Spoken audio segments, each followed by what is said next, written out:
Bismillahirrahmanirrahim. Assalamualaikum warahmatullahi wabarakatuh.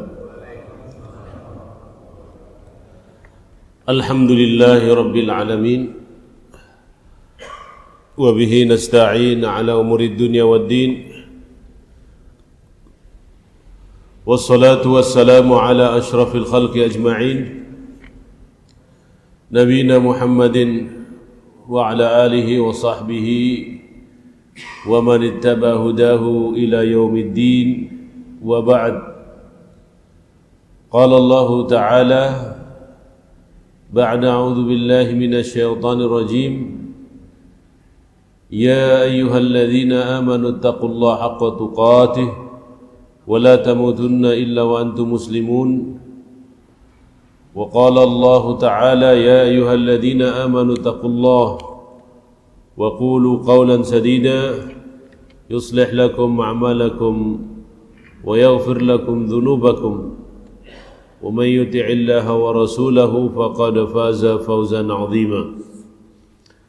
Saudara-saudara kaum muslimin wal muslimat rahimanillah wa iyyakum, kembali kita duduk bersama membahas tentang salat-salat sunnah yang dianjurkan oleh Rasulullah sallallahu alaihi wasallam, dan kita insyaallah taala membahas sedikit lanjutan daripada salat Id, cara-cara melakukan salat Id, wa kaifiyatu salatul Id, bagaimana cara-cara salat Id itu.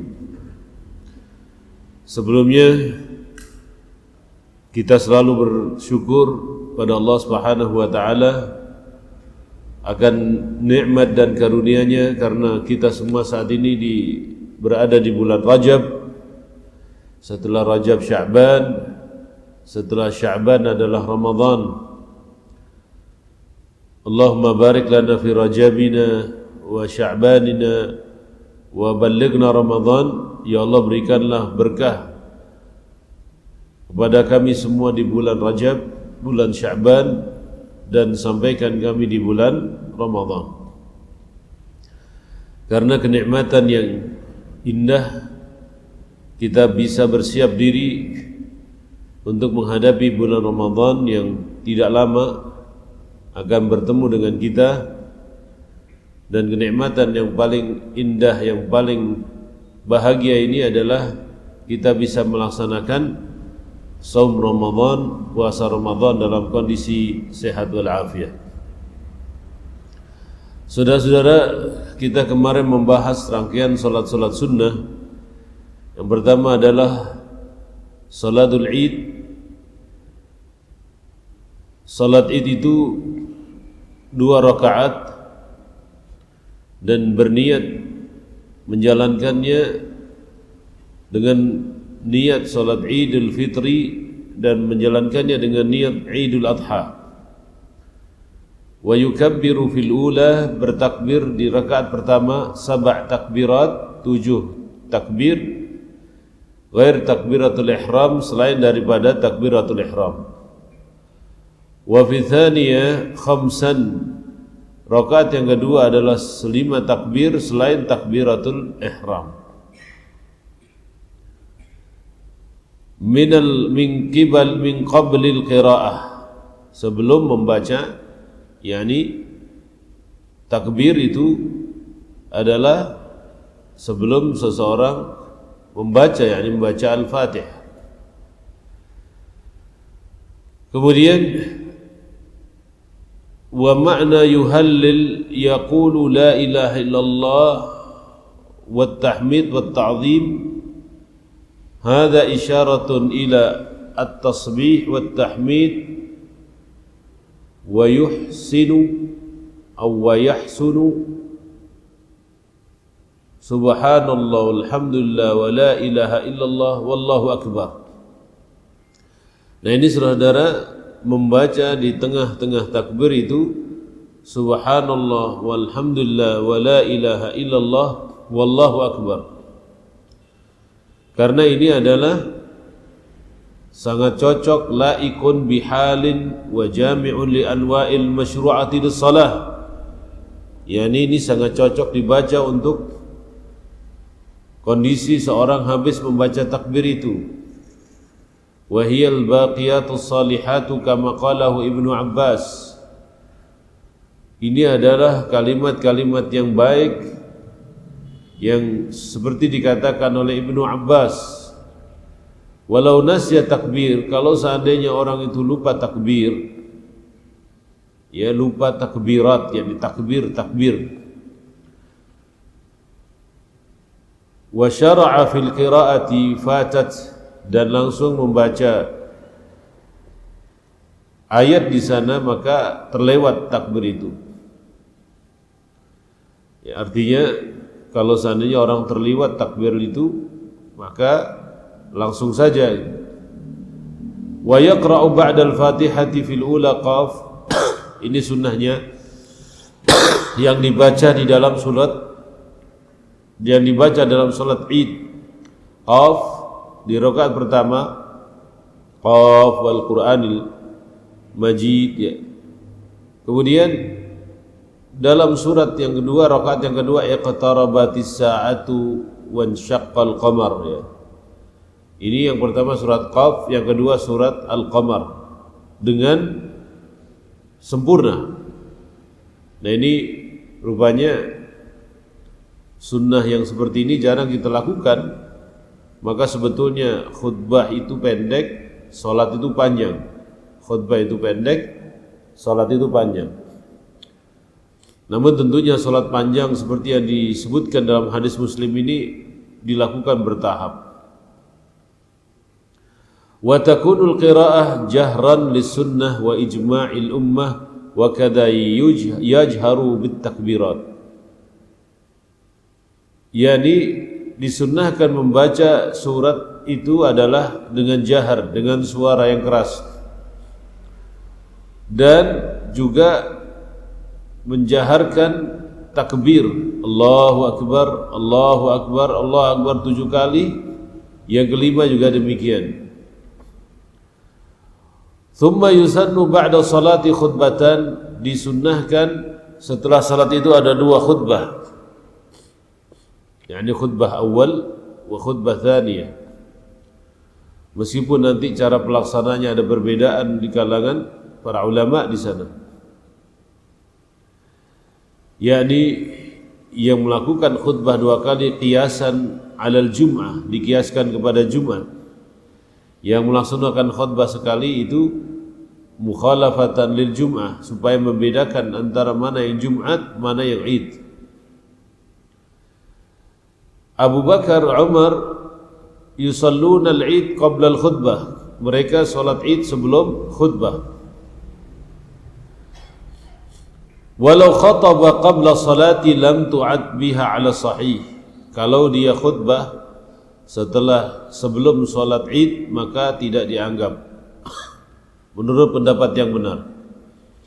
Artinya di sini saudara-saudara adalah semua orang mau mengiklankan jumlah zakat fitr, jumlah adhahi sebelum Id, itu tidak dianggap sebagai apa?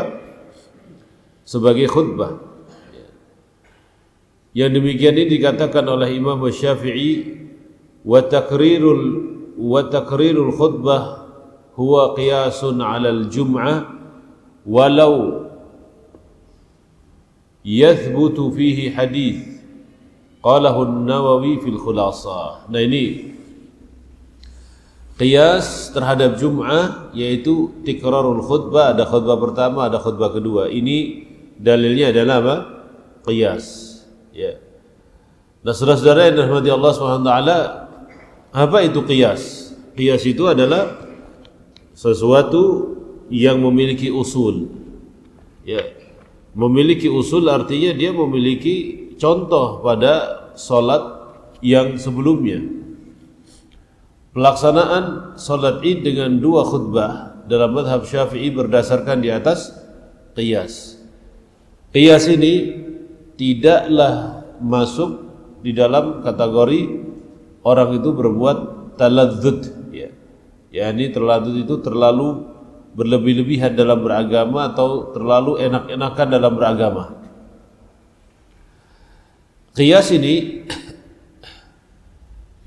banyak contohnya di dalam mazhab itu sendiri, dan betapa banyak masalah-masalah agama ini ternyata ditetapkan dengan dalil qiyas.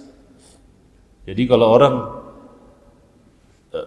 melakukan suatu perbuatan tidak ada dalilnya, ya qiyas. Di dalam mazhab Syafi'i banyak sekali permasalahan-permasalahan itu ditetapkan dengan qiyas. Bahkan seorang kadang-kadang terlalu cepat menghukumi sesuatu perbuatan padahal dalilnya itu adalah qiyas. Apakah qiyas ini masuk dalam kategori perbuatan bid'ah? Tidak. Seperti yakni qiyas-qiyas yang lain. Qiyas ini berdasarkan idza dhaqal amru tasa' wa idza tasa' dhaqa. Yani apabila permasalahan itu sempit maka dia akan meluas. Apabila telah meluas maka jadi sempit lagi. Ini salah satu dasar orang berdalil dengan dalil qiyas. Seperti contohnya yang banyak mengambil hukum qiyas itu masalah-masalah kontemporer. Masalah-masalah kontemporer saat ini tuh banyak juga mengambil dari hukum qiyas. Saya berikan contoh, yakni bolehnya kita melempar jumrah Aqabah dengan lingkaran seluruh, yakni lingkaran sempurna. Dulu Jamratul Aqabah itu cuma separuh lingkaran. Kalau ini gelas ini bundar ya, maka separuh gelas ini itu tempat Jamratul Aqabah. Kemudian sekarang tidak ada, Jamratul Aqabah itu cuma setengah lingkaran. Apakah antum katakan itu perbuatan bid'ah? Tidak. Nah di sana ada unsur qiyasnya. Di sana ada unsur masalih mursalahnya. Apa itu unsur qiyasnya? Diqiyaskan kepada jumroh yang pertama dan yang kedua. Apa itu masalih mursalahnya? Kalau seandainya jumrah Aqabah yang seluruh jutaan umat Islam itu melemparnya hanya setengah lingkaran, maka akan terjadi insiden kecelakaan yang tidak kita bayangkan dan kita inginkan. Kemudian juga qiyas, contoh qiyas yang lainnya adalah diperluaskannya apa? Diperluaskannya tempat sa'i, tempat tawaf. Apakah ada dulu yakni orang tawaf di atas di zaman Nabi SAW? Tidak ada. Adanya di atas onta. Mungkin dikiaskan di atas onta.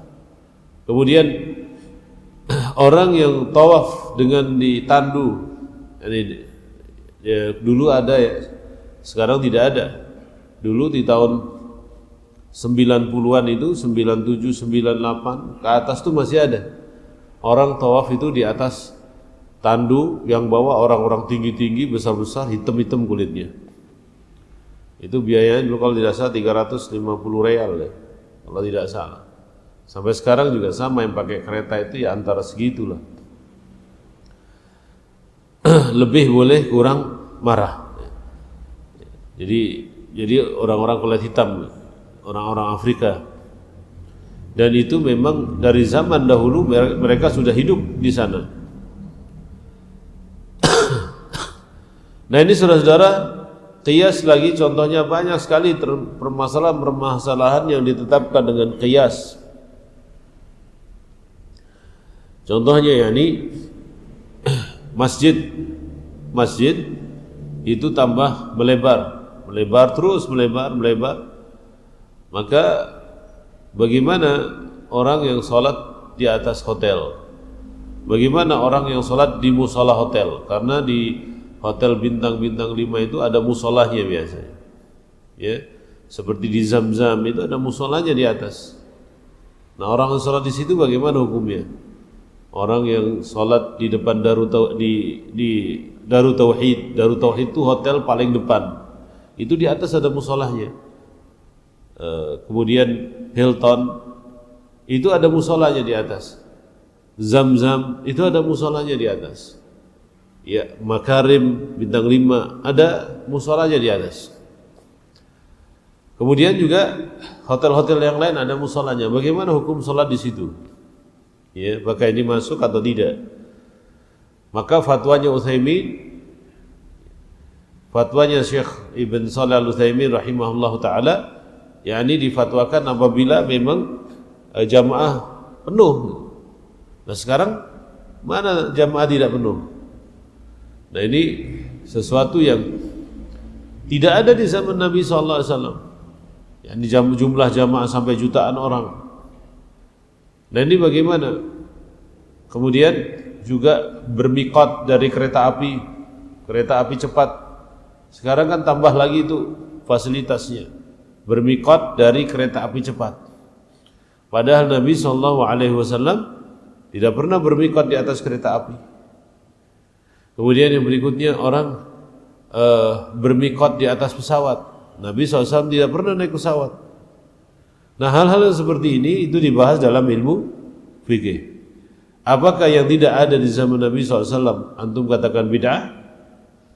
Ya. Kalau seandainya orang tidak pernah melihat qiyas, ya, al-istihsan, ya, al-ada muhakkamah, maka akan cepat katakan bid'ah. Ketahuilah di dalam Islam ini ada qiyas. Ya. Qiyas itu adalah mengambil hukum yang terdahulunya atau yang semisal dengannya. Karena kemiripan-kemiripan perbuatan itu di dalam perbuatan sebelumnya. yakni miripnya sholat Id dengan sholat Jumat. Ya, di sana 2 rakaat sama. Ya. Kemudian ada khutbahnya, ada sholatnya. Maka pelaksanaannya dikiaskan kepada Jumat. Seperti itu.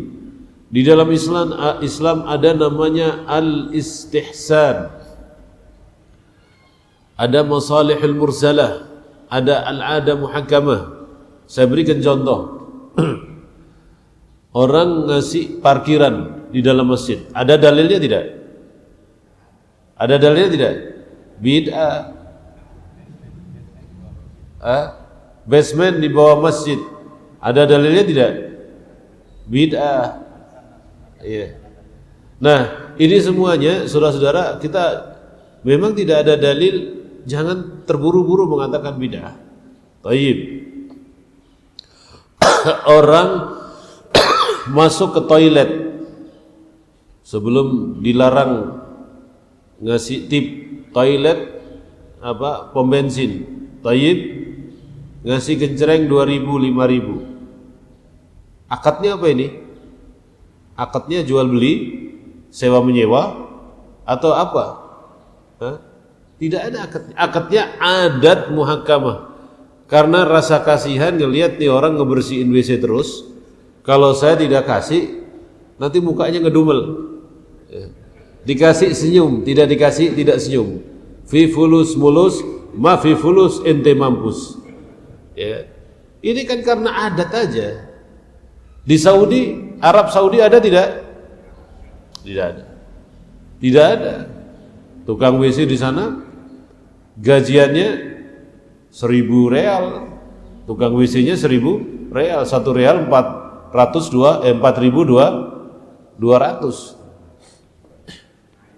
Ya, tidak mesti dibayar. Makanya saudara-saudara, taib. Orang keluar dari Masjid Nabawi, Masjidil Haram, ngelihat tukang sapu pada berdiri semua. Ini yang ngajarin orang Indonesia ini. Ngasih duit 2 real itu yang ngajarin orang Indonesia. Dulu mereka tidak ada ceritanya berdiri seolah-olah melas gitu kan. Melas, kasih. Orang Indonesia kan banyak. Akhirnya jadi kebiasaan. Ini namanya al-ada muhakkamah. Keyakinannya apa orang-orang kita? Ya, ini saking baiknya orang-orang kita itu, nyangka mereka ini malaikat nyamar. Malaikat nyamar. Ya, wah ini malaikat semua, bukan. Maka coba kita lihat money changer itu ketika haji itu penuh dengan penukaran uang 1 real, 1 real, 2 real, 2 real. Ajib, 1 real untuk apa? Seorang nuker seumpama 5 juta tapi mintanya realan. Ini lebih mahal. Ya, biasanya 1 real itu 4.200, dia ambil oleh money changer itu 4.300, laku juga. 1 realan. Ternyata untuk ngasih. Nah, itu namanya sebuah adat yang dijadikan hukum. Sebuah adat yang dijadikan hukum. Ini bisa juga ditarik dalam masalah istihsan, yakni menganggap baik sebuah perbuatan. Ini juga bisa ditarik kepada masalah mursalah, yakni sebuah kemaslahatan yang faedahnya untuk orang banyak. Nah, saudara-saudara yang rahmati Allah Subhanahu wa taala, begitu pula dalil orang yang melaksanakan salat Id dengan 2 khutbah, Ma'asyiral muslimin, wa'lam anna as-salata tajuzu fi as-sahra fa in kana bi Makkah fal Masjidil Haram afdal qat'an. Salat Idul Adha, Idul Fitri itu boleh dilakukan di lapangan. Fa in kana bi Makkah, kalau seandainya salat Id itu di Makkah, fal Masjidil Haram afdal, maka Masjidil Haram itu lebih baik. Wa alhaqa bihi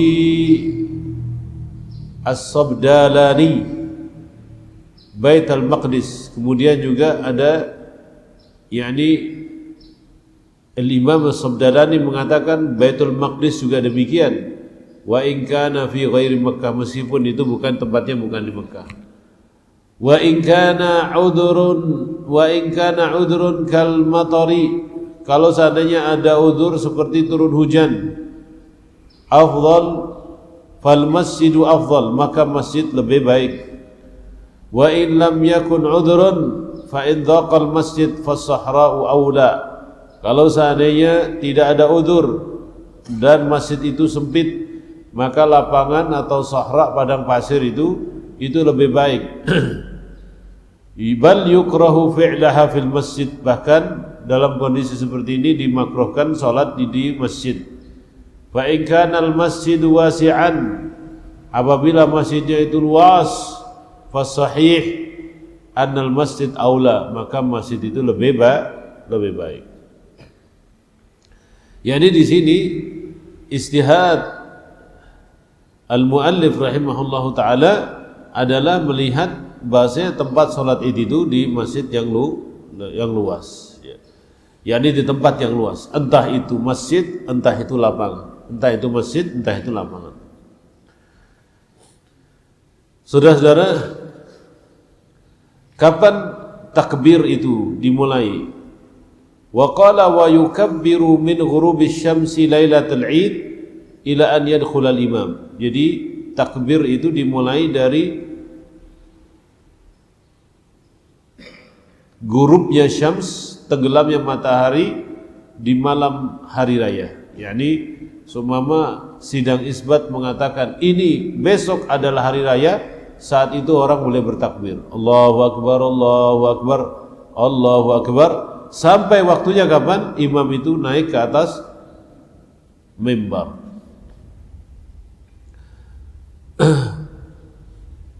Kemudian kalau itu adalah salat Idul Adha, maka boleh bertakbir setelah salat fardu, ya, dari pagi harinya di tanggal 9 sampai pagi harinya di tanggal 9, yakni tanggal 9 pagi harinya, ya, sampai akhir daripada hari tasyrik, sampai akhir daripada hari tasyrik. Jadi ini perbedaan salat Id, ya. Salat Id dengan salat Idul Adha dengan Idul Fitri. Wa yustahabbu takbir ba'da ghurubi syamsi lailatul Idul Fitri wal Adha. Jadi ketika sidang isbat itu menentukan, oh besok hari raya, boleh kita bertakbir di hari itu. Wala farqa fi dzalika bainal masajid, boleh melakukan takbir itu di masjid, wal buyut, di rumah-rumah, wal aswaq, di pasar-pasar. Wala bainal lail wan nahar, ya tidak ada bedanya takbir itu di malam hari dan siang hari, karena manusia wa 'inda izdihamin nas, dan juga bertakbir di kerumunan orang banyak, liyuwafiquhu dzalik wala farqa bainal hadir wal musafir, orang yang sedang safar dan tidak safar pun juga disunnahkan untuk bertakbir. Saudara-saudara yang dirahmati Allah Subhanahu wa taala, yakni ketika orang itu menjadi makmum salat Idul Fitri atau Idul Adha, itu disunnahkan untuk perginya itu duluan. Tabkir itu pagi-pagi. Yakni setelah salat subuh cepat-cepat dia mungkin mau mandi mau apa langsung pergi. Jadi jangan nunggu istilahnya nanti makmumnya sudah berkumpul. Nah, ini mesti disuarakan sunnah seperti ini, saudara-saudara. Kenapa? Karena banyaknya orang yang salat Id ya itu menunggu kumpul orangnya itu banyak sekali ya. Kumpul orangnya banyak sekali baru kita hadir, sehingga kadang-kadang mereka terlewat daripada salat Id itu. Maka ini sesuatu yang harus disuarakan. Jadi kalau salat Id usahakan setelah subuh itu mereka sudah bergerak ya. Setelah subuh mereka sudah bergerak. Jangan sampai ada orang yang tertinggal salat Id gara-gara tadi malam takbiran, gara-gara tadi malam bergadang sehingga tidak bisa melaksanakan salat Id. Kemudian sunnahnya salat Id ini adalah mukhalafatu thariq. Mukhalafatu thariq itu artinya jalannya berangkatnya dari sini, ketika pulang itu jalan yang lain. Ya. Nah, ini sunnah mahjurah, sunnah yang ditinggalkan oleh banyak orang. Yang benar itu adalah yakni orang itu berangkat dari jalan yang satu, pulang dari jalan yang satunya lagi sambil mengucapkan takbir, memperluas suara takbir di jalanan. Ini faedahnya, keutamaannya akan kembali kepada kita. Pohon-pohon, jalan-jalan akan jadi saksi dengan suara takbir kita itu. Kemudian orang yang tidak bisa menjalankan sholat Id, tertidur sampai masjid atau sampai musola, ternyata imamnya sudah bubar, sudah selesai, maka ini disunnahkan bagi dia untuk mengqadha'nya, yakni boleh mengqadha' sholat itu. Jadi sumama begitu datang sini imamnya sudah khutbah, sholat aja sendiri, namanya dia mengqadha' sholat sholat Idul Fitri atau sholat Idul Adha, saudara-saudara. Kemudian dalilnya apa? Seorang itu bertakbir di hari-hari itu, bidayatu takbir wa nihayatuhu wa yukabbiru min ghurubi syamsi lailatul Id ila an yadkhulal imam, ya. Jadi masuknya hari raya itu sampai imam itu naik di mimbarnya. Ini untuk salat Idul Fitri. Dalilnya apa? Walitukabbirullaha ta'ala walitukabbirullaha ala ma hadakum, Al-Baqarah 185. Ini dalilnya. Walitukabbirullaha ta'ala walitukabbirullaha ala ma hadakum. Dalilnya apa kalau salat Idul Adha? Dalilnya apa kalau salat Idul Adha bertakbir itu? Dalilnya adalah apa? Dalilnya apa? Adalah qiyas, ya. Dalilnya adalah qiyas. Kalau di dalam salat Idul Fitri itu ada takbirnya, maka dikiaskan salat Idul Adha ada takbirnya juga, ya, ada takbirnya juga, ya. Kemudian di dalam Idul Adha itu Nabi SAW dulu melaksanakan haji berapa kali seumur hidupnya? Sekali. Nabi SAW melaksanakan haji dalam seumur hidupnya sekali. Taib. Haji yang kedua, yang ketiga pernah dilaksanakan oleh Nabi? Tidak. Ya. Maka di situ saudara-saudara, kewajiban haji itu sekali seumur hidup. Maka haji yang berikutnya adalah sunnah bagi diri dia. Sunnah bagi diri dia. Dan Karena Nabi SAW melaksanakan haji itu cuma sekali, maka di situ pelajaran manasik itu pernah disampaikan oleh Nabi SAW cuma sekali. Pelajaran manasik disampaikan oleh Nabi SAW cuma sekali. Ini sebabnya dan yang menjadikan di dalam haji itu banyak keluasan dalam beribadah. Maka Nabi ketika ditanya tentang sebuah amalan di Idul Adha tidak pernah menjawab kecuali boleh. Karena Nabi tahu ini adalah haji pertama dan haji terakhir. Maka di dalam masalah haji konsepnya adalah mempermudah bukan mempersulit. Ya, mempermudah bukan mempersulit. Seperti contoh saudara-saudara, kalau kita melihat kitab manasik, ya, kitab manasiknya Syekh Albani rahimahullahu taala, ya, itu seolah-olah kalau orang sekali membaca, ya, seolah-olah terjadi kesulitan-kesulitan yang luar biasa kalau dilaksanakan zaman kita saat ini. Seperti contohnya adalah di dalam kitab itu disebutkan, yakni mabit di Muzdalifah. Ya. Mabit di Muzdalifah itu boleh bagi orang yang atau sunnah atau wajib, ya, bagi yang mengatakan wajib itu boleh ditinggalkan ketika dia mengawal kaum wanita dan orang-orang lemah. Boleh. Jadi dia cuma berada sesaat saja, kemudian dia langsung bergerak ke Mekah.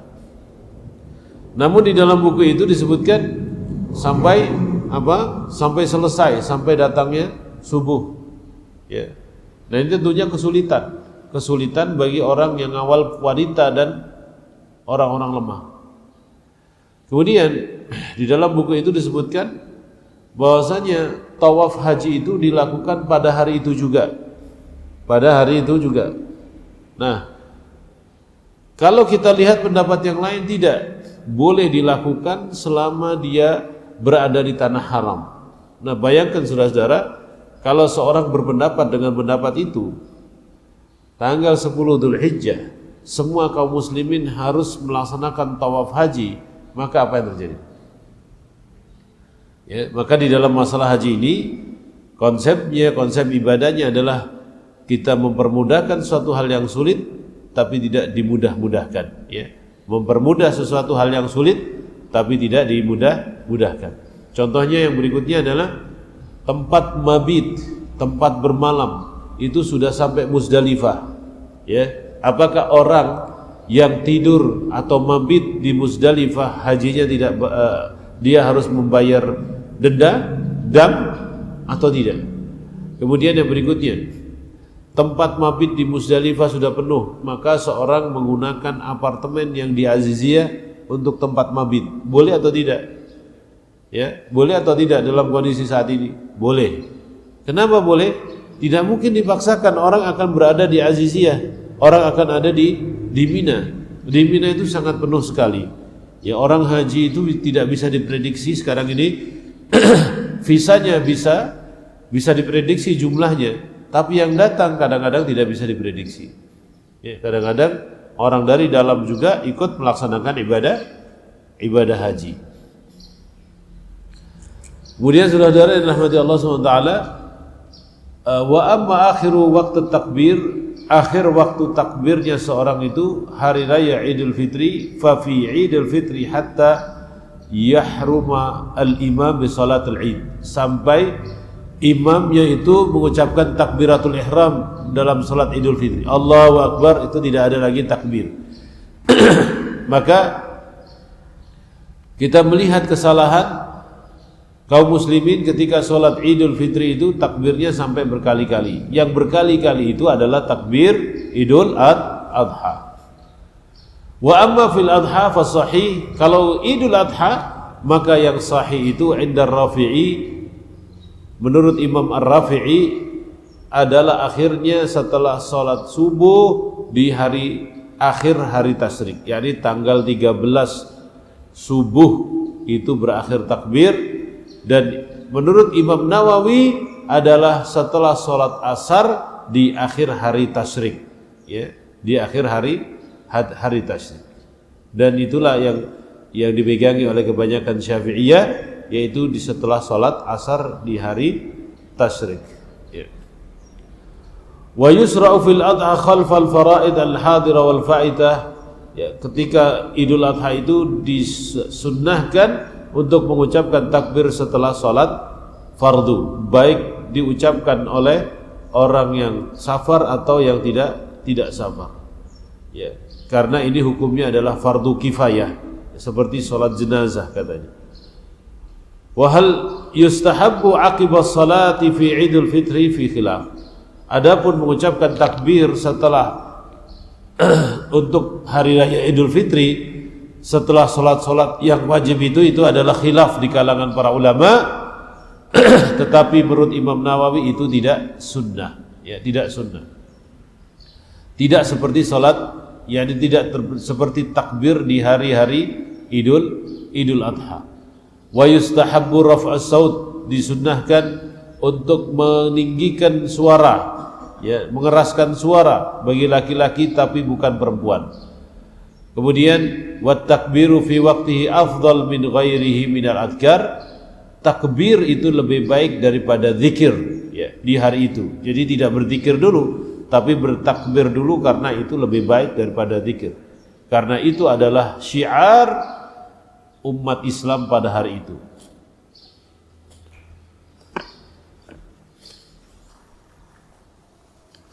Far'un al-hajju yukabbiru min dhuhri yawman nahri. Orang yang berhaji itu bertakbir di siang hari ketika dia berada pada tanggal 10, ya, itu orang yang sedang melakukan haji. Wa huwa yaumul id, hari itu adalah hari Idul Fitri. Wa yukhtamu bi subhi akhiri, dan terakhir orang yang haji, ini khusus haji, bertakbir itu ketika pagi hari di hari tasyrik, di akhir hari tasyrik. Wallahu a'lam bissawab. Ada pertanyaan? Ada pertanyaan salat apa? Salat apa namanya? Id. Jadi salat Id. Ya, jadi kita ulangi lagi salat Id, saya ringkas dari awal ya pembahasannya. Bahasanya hukum salat Id itu adalah fardu kifayah, ya. Ada yang mengatakan fardu kifayah. Kemudian ada juga yang mengatakan salat Id itu adalah sunnah, ya, sunnah mutlaqah, ya, sunnah mutlaqah. Ada yang mengatakan fardu kifayah. Kemudian yakni syarat-syaratnya seperti salat Jumat, ya. Waktunya adalah waktunya salat duha. Kemudian salat Id itu 2 rakaat. Takbir yang pertama 7 takbir. Takbir yang kedua 5 takbir selain takbiratul ihram. Kemudian mengangkat tangan setiap takbir dan membaca tadi subhanallah alhamdulillah wa la ilaha illallah wallahu akbar. Nah, ini riwayatnya Imam Muslim rahimahullahu taala, ya. Subhanallah alhamdulillah wa la ilaha illallah wallahu akbar, riwayatnya Imam Muslim. Kemudian hadisnya adalah sahih dari Ibnu Umar. Ada juga yang membaca Allahu akbar kabira walhamdulillahi katsira wa subhanallahi bukratan wa asila wa sallallahu ala nabiyyina Muhammad wa ala alihi wa sallama tasliman katsira. Itu riwayatnya yakni Uqbah ibn Amir, ya, Uqbah ibn Amir, dan hadisnya juga sahih. Jadi masalah bacaannya ini bermacam-macam. Kemudian imam membaca Al-Fatihah dengan jahar dan surat dengan jahar. Tadi di sini disebutkan surat Qaf sama surat Al-Qiyamah. Ada juga riwayat yang mengatakan bahwasanya membaca di dalam salat Idul Adha atau Idul Fitri dan Idul Adha itu dengan surat apa? Al-A'la dan Al-Ghashiyah, ya. Itu riwayatnya juga sahih. Kemudian hukumnya yakni hukumnya sama dengan khutbahnya sama dengan khutbah hari Jumat. Termasuk sunnah-sunnahnya adalah makmum ya atau imam itu bersegera menuju tempat musalla ya tanpa mengakhirkannya terutama di hari raya Idul Fitri, yaitu mempercepatnya karena orang sudah harus mengakhiri puasanya dan harus membuka puasanya itu. Jadi bahkan disunahkan begini, kalau hari raya Idul Fitri itu sebelum pergi ke masjid ya, setelah sholat subuh itu makan dulu, sarapan dulu ya kurmalah ya. Kalau ada apa saja pokoknya batalkan dulu. Itu menunjukkan bahasanya Anda pergi ke masjid tersebut, musola tersebut dalam kondisi sudah tidak berpuasa lagi. Kemudian disunnahkan saudara-saudara untuk imam ya, untuk imam itu datangnya pas waktu sholat, itu untuk imam disunahkan seperti itu. Kemudian disunahkan pula itu menyelisihi jalan. Kalau berangkatnya dari arah sana, pulangnya bisa dari arah sini. Itu sunnahnya ketika orang menjalankan sholat Idul Adha atau Idul Fitri. Kemudian ketika orang ketinggalan sholat Idul Adha atau Idul Fitri, boleh dia mengqadha sholat tersebut, melaksanakan sholat tersebut ya sendirian ya, tentunya sendirian karena imamnya sudah selesai dalam masalah ini. Wallahu a'lam bishawab. Ada pertanyaan? Iya, silakan Ustaz.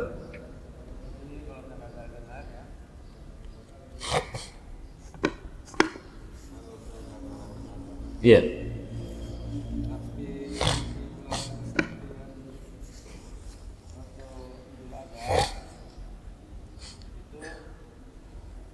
Untuk haji apa untuk bukan haji?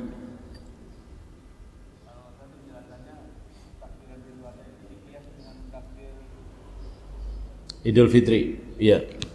Kalau kita belajar sejarah, bukankah kita mengikuti sunnah Nabi Ibrahim? Ini nggak ada pihak berangkat gitu ya. Iya. Nah, kalau kita sejarah kan Nabi Ibrahim Ismail takbiran setelah sukses saja dalam melaksanakan itu. Kita itu ke pulang, tapi dengan mujizat Allah katakan. Iya. Iya.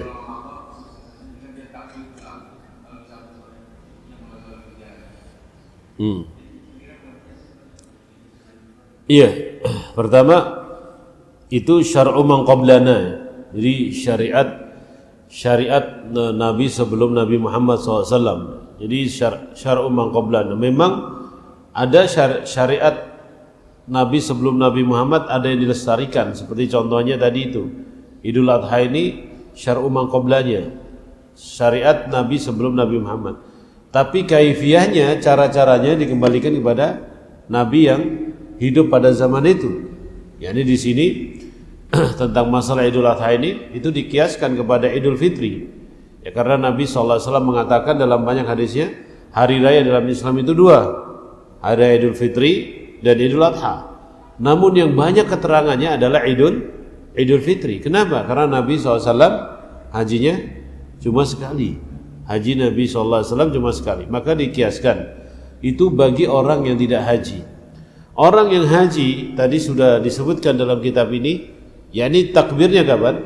Nah ini mungkin bagi orang yang melaksanakan haji mengikuti syar'u man qablana. Maka disebutkan dalam dalam kitab Kifayatul Akhyar ini, far'un, cabang masalah dari permasalahan ini, kalau dia haji maka disunahkan takbirnya itu yakni di zuhur hari hari nahar. Di zuhur hari nahar. Hari nahar itu kapan? Ya setelah dia nyembelih. Kalau seandainya orang itu datang dari Musdalifah, ternyata sampai dulu di Mina, dia nyembelih dulu. Boleh atau tidak? Boleh atau tidak? Boleh atau tidak? Seorang datang dari Musdalifah di malam hari, nyampe di Mina itu pagi hari, dia nyembelih dulu. Boleh atau tidak? Iya. Ya, nyembelih hadiyu. Bukan dam. Kalau dam itu pelanggaran, kalau hadiyu karena ibadahnya. Ya. Di situ nyembelih, tawaf, sa'i, ya. Kemudian cukur. Ini 3 hal yang dilaksanakan pada hari itu. Ini boleh, silahkan Anda memilih salah satunya. Ya, mau nyembelih dulu boleh. Mau ke Mekah dulu langsung boleh. Ya, untuk melaksanakan tawaf haji sama sa'inya. Mau kita mencukur dulu boleh. Tetapi kalau mencukur ya, ada pendapat ulama yang mengatakan dia sudah harus melaksanakan apa? Sembelih dulu, baru cukur, baru setelah itu dia pergi ke Mekah. Ini yang dinamakan apa, saudara-saudara? Taisir, memudahkan dalam masalah haji. Bayangkan kalau nanti antum haji, manasik haji itu perlu dipelajari seperti hanya antum sholat. Jangan sampai salah. Saya tanya sama yang hadir di sini yang sudah haji berapa? Banyak yang belum haji ya? Nah, nanti ketika belum haji ini nanti ada manasiknya. Manasik itu harus dipelajari dengan detail supaya kita tidak salah di sana. Ya memang kita agak sedikit pesimis ini, daftarnya lama Ustaz. Tapi jangan khawatir, kemarin Menteri Agama dapat tambahan kuota. Ya, cuma ada wacana harganya mau naik 69 juta. Ya. Jadi di sini Ustaz bisa didalilkan untuk yang bukan haji itu qiyas kepada hari raya yang lain. Kenapa? Karena sebetulnya orang yang haji itu tidak sholat id. Orang yang haji tidak sholat id. Orang yang haji itu sholat id itu kita temukan banyak jamaah kita itu sholat id. Ini sebetulnya tidak ada kewajiban atau tidak disunnahkan bagi orang haji untuk sholat id. Ini mohon maaf, ini merupakan kesalahan sebetulnya. Ya. Jadi ada jamaah haji datang dari Musdalifah langsung ke Mekah. Dia tawaf habis itu nunggu subuhnya sekalian sholat idnya ini. Ya kan? Sekalian sholat idnya. Memang tidak ada larangan, tapi bukan masuk dalam rangkaian ibadah haji bagi orang yang haji.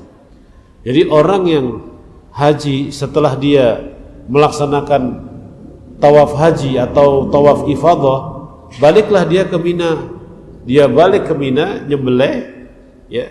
Kemudian tahallul boleh, atau tahallulnya di Mekah, nyembelihnya di Mina. Itu sudah selesai rukunnya. Dia boleh tahallul besar. Jadi orang haji yang sudah melakukan tawaf haji, dia boleh tahallul kedua, yakni boleh dia menggauli istrinya. Tapi kalau seandainya dia belum melakukan tawaf haji, ya baru melaksanakan nyembelih dan mencukur, itu tidak boleh menggauli apa? Istrinya. Ini dipahami ya, jangan sampai salah ya. Bentang-bentang fatwanya boleh melaksanakan tawaf haji itu di hari-hari haji, dia menggauli istrinya, ya, maka dia kena apa? Dam itu denda. Ya, kalau melaksanakan lagi damprat. Ya udah salah lagi kan? Ya manasiknya kurang, berarti harus didamprat. Baru tahu, oh ini boleh, ini tidak boleh. Ada orang kena dam sampai 3 kali. Ada orang kena kesalahan sampai 3 kali. Maka apabila kesalahan itu dilakukan dalam 1 hari berturut-turut, itu pendapat ulama cuma 1 kali dam saja. Tapi kalau kesalahan itu dilaksanakan dalam hari yang berbeda, maka dia menyembelih damnya itu juga banyak. Semua hari ini kesalahannya ini, ya ente wajib dam di situ. Hari berikutnya kesalahannya ini, ya ente wajib dam di situ. Kenapa? Iya, duitnya banyak, pelanggarannya banyak.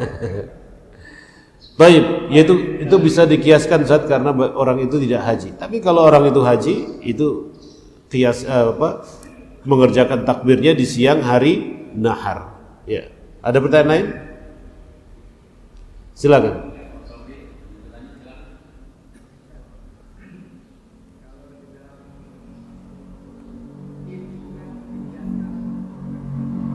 Iya.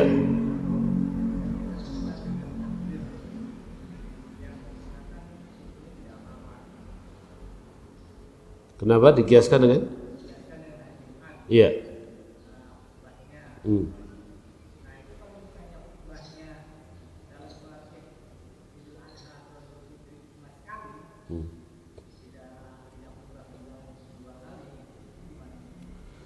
Sebetulnya yang membedakan itu bagi mereka yang mengatakan cuma sekali itu yang membedakan tidak duduknya itu aja.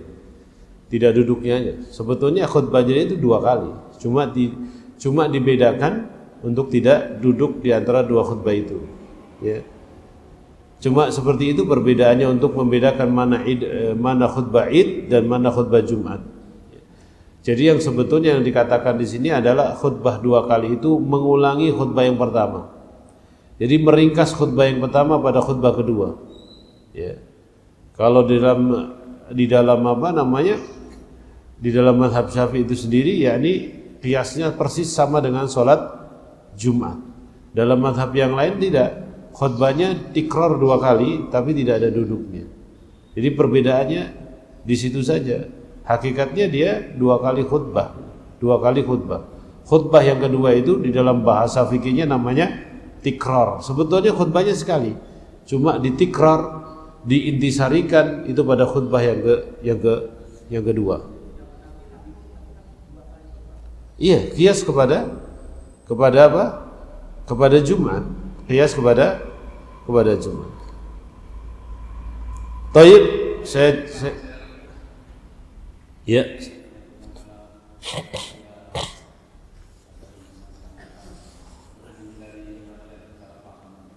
Iya.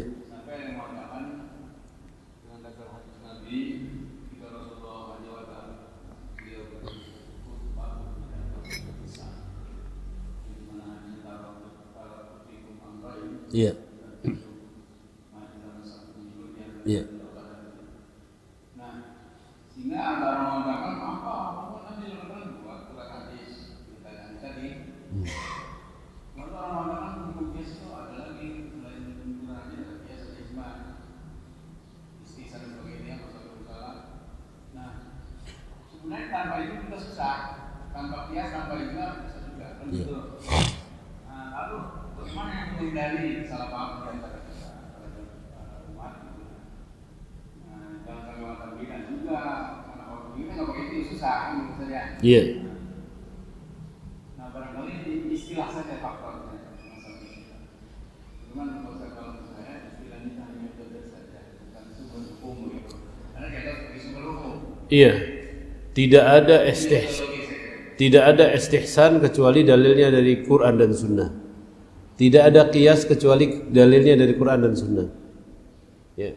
Jadi ini adalah sebuah metode untuk fahmud dalil, untuk memahami dalil. Ya. Karena setelah zaman, saya tanya pada jamaah sekalian, apakah sama di zamannya Umar dengan di zamannya kita sekarang ini dalam memahami nas teks Al-Quran dan Sunnah? Sama atau beda? Beda. Mereka ini zaman para khulafa Rasyidin ini orang-orang yang terpilih, sahabat Nabi.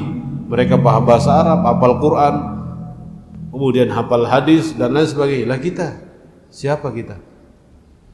Apakah pemahaman kita ini akan kita samakan dengan pemahaman mereka? Tidak sama. Itu yang pertama. Kemudian yang berikutnya, di zaman para khulafa Rasyidin pada waktu itu adalah sebuah zaman yang cinta kepada Al-Quran dan Sunnah yang sangat luar biasa. Hampir kemaksiatan itu tidak ada. Zaman kita sama atau tidak? Tidak sama. Makanya ketika mereka mengatakan, wah ini adalah begini, itu di zaman mereka. Yang mungkin pada waktu itu Semua para sahabat Nabi SAW dalam kondisi betul-betul cinta kepada sunnah Nabi SAW, sampai ya ada orang zikir dengan ngumpulin batu, ya, kemudian langsung dibubarkan. Nah pada waktu itu sunnah ya sahabat dominan. Nah sekarang yang dominan itu kesyirikan, yang dominan saat ini kesyirikan. Kesyirikan dulu yang dibenahi, kesyirikan dulu yang dibetulkan, yang diluruskan. Jangan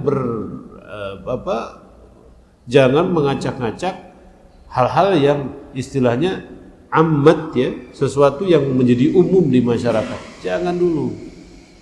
Ya. Seperti ada sebuah khutbah Jumat di Pamekasan berbicara tentang, atau di satu kota di sana di Jawa Timur, berbicara tentang Maulid Nabi. Berbicara tentang Maulid Nabi yang berseberangan pemahamannya. Ya sudah, akhirnya dengan sebab khutbah itu masjid ditutup, tidak boleh melakukan ini, tidak boleh melakukan ini.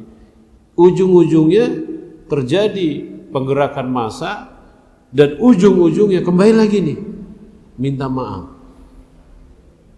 Minta maaf. Minta maaf boleh, tapi permasalahannya efeknya bagi orang lain ini yang masalah. Ya. Orang lain yang melihat kejadian ini langsung, oh tuh lihat tuh lihat tuh. Tuh coba lihat tuh, itu ajaran-ajaran orang-orang sesat tuh, mesti selalu bikin ulah, dikomentari diulah. Orang yang tidak berbuat, tidak melakukan hal itu kena imbasnya. Yang berbuat di sana di Jawa Timur, yang kena imbasnya di Jawa Tengah, di Jawa Barat, bahkan seluruh Indonesia. Nah ini kan tidak hikmah dalam berdakwah, tidak hikmah dalam berdakwah. Makanya mempelajari Islam itu masih panjang waktunya itu. Mempelajari Islam itu harus duduk dengan para ulama, ya, harus duduk mempelajarinya, itu banyak sekali hal-hal yang belum kita kaji. Maka semangat kita berislam ini jangan sampai akhirnya hancur dengan gara-gara kita memahami salah terhadap satu dalil, dua dalil. Satu dalil, dua dalil. Seperti kemarin tentang masalah apa? Ya, ini membaca surat Kahfi di hari Jumat. Ya. Ini kan ammat bihin nas, jadi manusia sudah berpuluh-puluh tahun itu sudah membaca surat Al-Kahfi. Cuma gara-gara ada seorang ulama yang berpendapat itu hadisnya mauquf, ya, maka kita generalkan gitu, yang membaca itu tidak sunnah membaca di hari Jumat, mengkhususkannya di hari Jumat tidak sunnah, tapi bisa di hari-hari yang lainnya. Tidak mesti hal itu diucapkan. Kan juga masih banyak imam-imam yang lain mengatakan itu hari Jumat. Imam Syafi'i, ya, kemudian pengikut Imam Syafi'i seperti Ibnu Hajar itu menerangkan jelas itu hari Jumat itu. Ya. Imam Ar-Rafi'i juga menerangkan di hari Jumat. Itu baru bicara tentang surat Al-Kahfi itu. Surat Al-Kahfi. Belum kita berbicara tentang apa? Tentang surat-surat yang lainnya. Ya, ini seperti surat apa? Yasin, bagaimana kedudukannya? Ya, membaca Yasin di hari Jumat bagaimana kedudukannya? Belum, tinjauannya belum ke sana. Tapi biarkan umat itu memahami dan melaksanakan apa yang memang sudah diajarkan. Ya, bukan karena istilahnya kita mengetahui hari ini itu adalah hadis itu mauquf, bukan kita katakan itu tidak sunnah. Seperti contohnya ini, Imam Al-Bani rahimahullah ta'ala mengatakan menggerak-gerakkan jari itu adalah sunnah. Kemudian setelah itu ada yakni penemuan hadis, penelitian hadis yang mengatakan hadis itu mauquf. Apakah kita katakan orang yang menggerakkan itu melakukan bid'ah? Tidak juga. Nah ini ilmu itu berkembang. Mungkin hari ini kita tidak dapatkan, tapi esok akan kita dapatkan. Maka saya sangat terkesan dengan guru saya, Syekh Abdul Muhsin Al-Abbad, ketika beliau itu mensahihkan hadis yang didhaifkan oleh Albani. Apa kata beliau? Kata beliau begini, aku tidak tahu kenapa Syekh Albani mendhaifkan hadis ini, tapi menurut saya hadis ini adalah sahih. Nah itu kan dalam masalah hadis juga mensahihkan dan mendhaifkan adalah ijtihad. Ya. Ya, seperti itu. Jadi di dalam bidang masalah kan memang sumber hukum adalah Quran, hadis, ijma, qiyas. Ini yang menunjukkan mungkin sebagai berpegang teguh pada Quran, hadis. Iya. Nah, untuk menghindari itu barangkali saya juga paling biasa saja. Tentang soal qiyas itu memang susah karena menggunakan pemahaman hadis. Iya. Dan ini tentu metodologi satu jalan untuk satu ijtihad ulama, sahabat dalam upaya memahami Quran, hadis. Iya. Jadi barangkali itu yang dikatakan sumber hukum itu maksudnya. Iya. Sumber hukum itu Quran, hadis, qiyas, ijma gitu ya. Iya. Tidak kan kelihatan kita. Jadi barangkali katanya bukan sumber hukum itu metode atau apa namanya? Metode ijtihad para ulama. Iya, yaitu ya metodologi para ulama dalam mengambil sebuah istinbat hukum ya. Makanya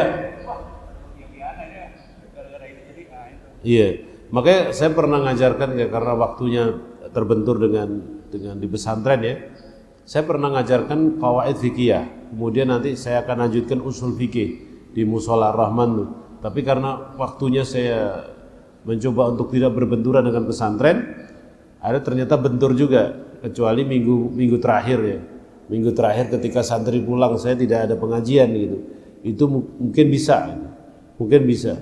Tapi di situ saya terangkan dan saya pas-paskan permasalahan kontemporer dengan sebuah kaedahnya para ulama seperti al-umur bi maqasidiha, ad-dararu yuzal dan lain sebagainya.